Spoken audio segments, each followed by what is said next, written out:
Hey guys, Mojave Maximo here. Today we're gonna make some forest berry mead. We've already got the honey, but we still need the berries, so let's go shopping.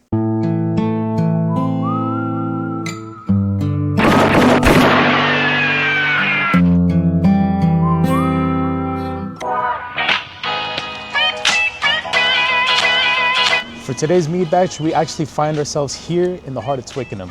I decided that instead of going to a big name like Tesco or Sainsbury, which does have fresh fruit, it's better to go to a local shop. Number one, because the fruits and the ingredients in general are always going to be much fresher. And secondly, you're supporting local businesses. It's always good to, support local small businesses, help each other out. As a small growing channel myself, I figured little guys got to help each other out. So let's go to our shop. I already know which one I'm going to. I've been going there for a few years now, and we're gonna pick up some nice, a nice mix of berries. So let's go do it.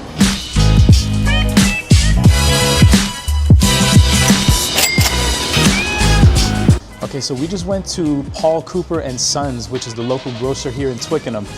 There were a bunch of other grocers that I could have gone to, but this is probably one of the best ones, some of the freshest fruit you'll find in Twickenham. Not just for, meat and alcohol, but just fruit in general. If you want to get a nice sweet taste from berries, grapes, apples, anything, Paul Cooper and Sons is the place to go. So if you're ever in Twickenham, even though I get that if you're in central London, you might not find yourself out here. If you find yourself out here and want to try some fresh fruit, Paul Cooper and Sons is the place to go.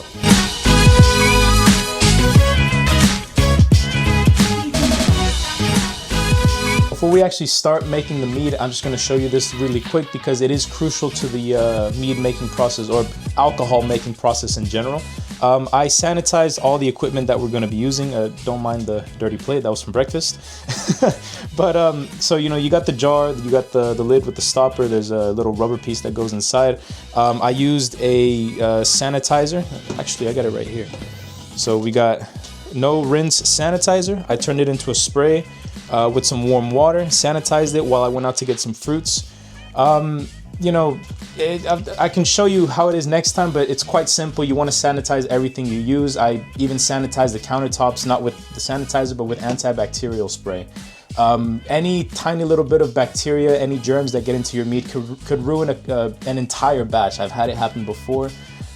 So now that everything's clean, let's actually start the mead making. Okay, let's get the show on the road. So for those of you that have watched mead videos before, I just want to say thank you for stumbling on this video and actually clicking play. For those that have never seen a mead video or this is your first time ever hearing about mead, quite simply, mead is just fermented honey. It's honey, water, and yeast. That is literally it. That is the traditional mead. In this particular case though, we're going to be making a hydromel because we are going to be mixing honey with fruit. So we're just going to start off with the essentials. We're just going to pour the honey into the jar, mix it with water, mix it with the fruits, and that'll be the first step to getting your mead started. So let's get to it.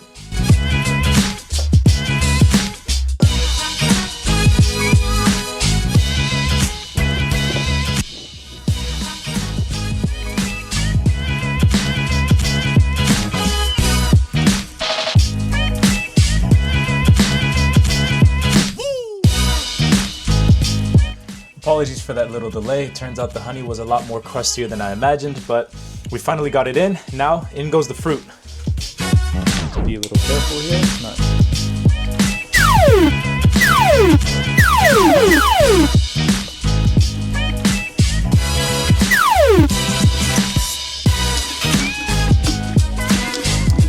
We've got our fruit in here now.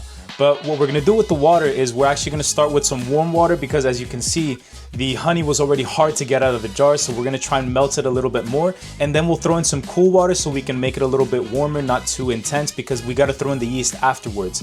If we make it too hot, it could damage the yeast or stress the yeast, which could create some very nasty flavors.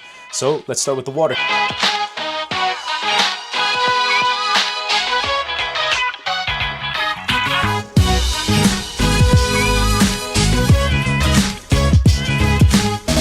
Before adding the yeast, one of the most important steps for making alcohol anywhere is to take a hydrometer test. Basically what this does is it's going to measure how much sugar is in the batch right now. You take some measurements while it's fermenting, and then the final measurement is what you compare it to the first measurement. So original gravity versus final gravity, that's how you get the ABV.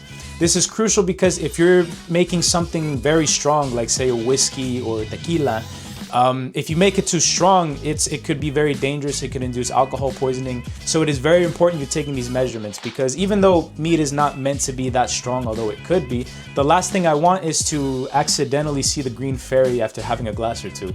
So we're just gonna take a measurement and we're gonna see what we're anticipating once we get to the end of the batch.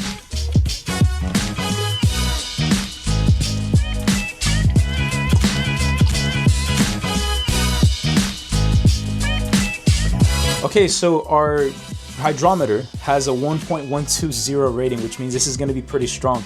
If we base this off of the ABV formula, and we, for example, say we compare 1.120 original gravity to 1.0 flat, which means all the fermentable sugars have been consumed by the yeast, we're looking at 15.5 to 16% ABV for this batch.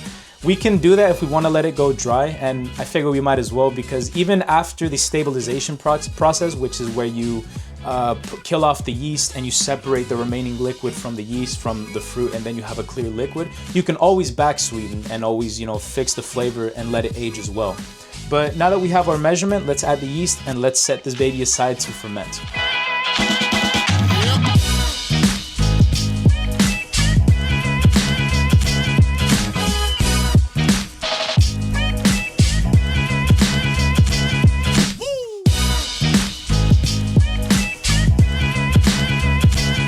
And that's basically it.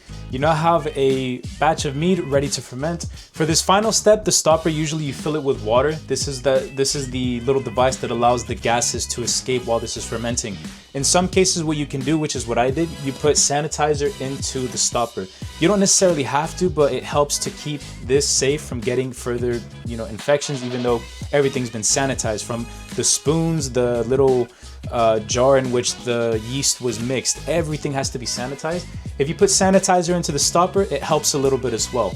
So there you have it. This is our batch of mead, forest honey mead. There you go. And hopefully in a few weeks this will start to ferment, or actually in a few days. In a few weeks, hopefully this will be ready to separate into a new jar. But until then, guys, thank you for watching. For anyone else that is interested in mead, interested in the channel, thank you so much for watching. I hope you liked it. Leave a comment, subscribe, anything you guys want to tell me. I'm happy to hear it, and I look forward to seeing you guys soon. Hasta luego!